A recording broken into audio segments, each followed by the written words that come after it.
प्रभु यीशु मसीह के जलाली और सामर्थी नाम में आज दिनांक 5 अक्टूबर दिन बुधवार को आप सब श्रोताओं का हार्दिक स्वागत करते हैं। आज के दिन के लिए जो वचन है वो लिया गया है निर्गमन की पुस्तक उसका 34 अध्याय 2 पद।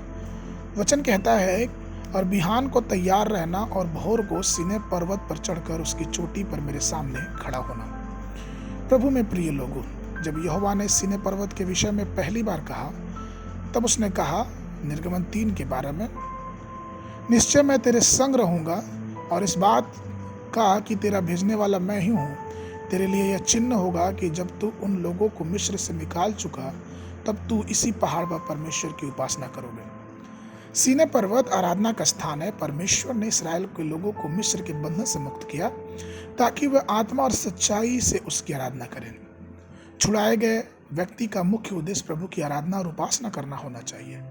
जैसे जैसे आप स्तुति करते रहते हैं, ईश्वर की उपस्थिति आपके बीच में आती जाती है और परमेश्वर जो स्तुति के बीच में रहता है वो प्रेम से उतरता और हमारे और आपके ही आराधना के बीच में चलता है।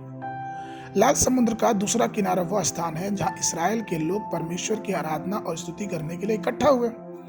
जब फिरौन और उसकी सेना लाल समुद्र में डूब के मर गए तो उन्होंने दंडवत की और यह कहते हुए आनंदित हुए कि यहोवा के लिए नया गीत गाओ, क्योंकि उसने प्रतापी रूप से जय पाई है।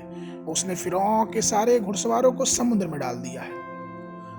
हम निर्गमन के 15 अध्याय में ये भी पढ़ते हैं कि सब गायन और आराधना की मंडली को मरियम, जो कि ये हारून की बहन थी, एक साथ लेके परमेश्वर के लिए नया गीत गाई। निर्गमन के 15 और उसके 20 पद में हम पढ़ते हैं, और हारून की बहन मरियम नामक नबिया ने हाथ में डफ लिया और सब स्त्रियां डफ लिए नाचती हुई उसके पीछे बोली। जब वे सीनै पर्वत पे पहुंचे तो उनकी उपासना चरम सीमा पे होगी।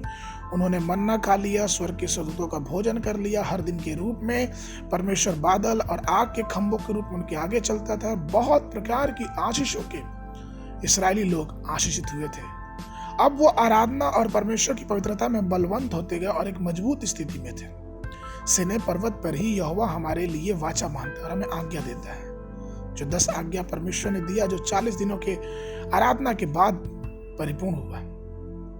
वचन ये भी कहता है निर्गमन 34 की 35 में कि जब सीनै पर्वत से मूसा लौटा तो उसका चेहरा देखने के लिए किसी के पास हिम्मत नहीं थी, क्योंकि उसके चेहरे से किरण निकलती थी और यहाँ तक कि उसे ओढ़नी या फिर यूं कहे कि अपने चेहरे को ढक के रखना पड़ा। प्रभु में प्रिय लोगों, हमें और आपको जानना है कि सीनै पर्वत एक ऐसा स्थान है जहां हमारा चेहरा परमेश्वर की आशीषों और परमेश्वर के उपकारों से भर जाएगा।